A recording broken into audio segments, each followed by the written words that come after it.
gigantic, grayish-white mastiff stood by the steps of the pizzeria, staring in his direction. When Ronald and the mastiff made eye contact, growling began, and the nearby street light was bright enough for Ronald to detect tensing muscles poised to strike. Nice doggy, good doggy. I'm sorry I hurt your friend. He took a backward step, moving slowly. Go get help! Ronald didn't mean the suggestion about help, but the universe responded. A few yards behind the mastiff, a large Doberman approached. Ronald took another step back, and the Doberman picked up speed. Oh, fuck! Ronald said, and he, the Doberman, and the mastiff started running. Ronald heard the dogs closing his small lead as he crossed through the alley. He made a quick turn back onto Main Street, gaining ground. Main Street looked deserted, but Ronald screamed for help anyway.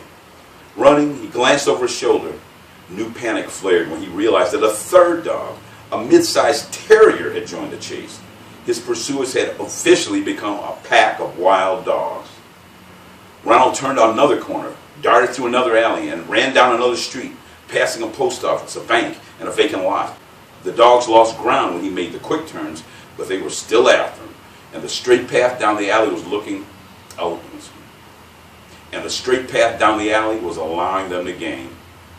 Another alley, 2 more quick cuts, and he was back on Main Street, trying to remember the form he had mastered on the high school track team and yelling, "Ah!" in hope that Winston or some other kind intervening soul might appear. Down by the McDonald's, he spied another human. She wore pink sweatpants, a white t-shirt, an orange fanny pack, and a pink sweatband that constricted her head's fluttering flock of bleached blonde curls. The woman was jogging toward him, but only a little over 5 feet tall. She wouldn't be much help against his pursuers. Drawing near, he shouted, "Run!" She fixed her eyes on him, uncomprehending, and stood still on the sidewalk as Ronald bolted by. "Run!" he shouted again. He couldn't help slowing enough to glance back at her. She looked from him to his wake, where the 3 dogs were running, and turned their attention to her. She rotated toward Ronald, opening her mouth to shout, and toppled to the pavement as the dogs rammed against her back. Ronald stopped, breathless, indecisive. The woman was going to be mauled. He could join her, adding to the dog's supper of human flesh, or he could keep running until he found someone else, summoned aid, and would undoubtedly come too late. He took off his jacket, wrapped it around his right arm, sprinted back to the dog-covered woman, and attacked. His first kick removed the terrier from the pile. It yelped and tumbled back, but the kick wasn't as effective as the one he had sent the chihuahua flying. The terrier regrouped and charged at Ronald. He whacked it with his coat-covered arm, kicked it to one side, and stomped on its neck. "Get them off! Get them off! Get them off!" The woman was crying, howling as the mastiff and the Doberman tore into her. Ronald dove at the mastiff, lost his footing, added more weight to the pile on top of the woman.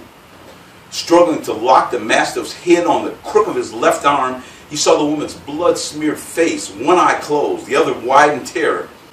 Human screams and hungry growls surrounded him as he managed to wrench a dog away from the woman's shoulder.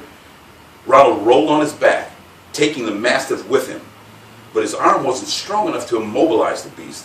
It squirmed until they lay chest to chest, the dog on top. It started clawing, trying to keep his left arm's grip tight enough to prevent the mastiff's reddened teeth from reaching his neck. He turned his head toward the woman in time to see the Doberman abandon the meal it was making of her ear. It jumped back toward him. Ronald forced his jacket-armored right arm into the Doberman's gaping mouth. But as he did, his hold on the mastiff weakened. He felt teeth pierce his shoulder and neck before he blacked out.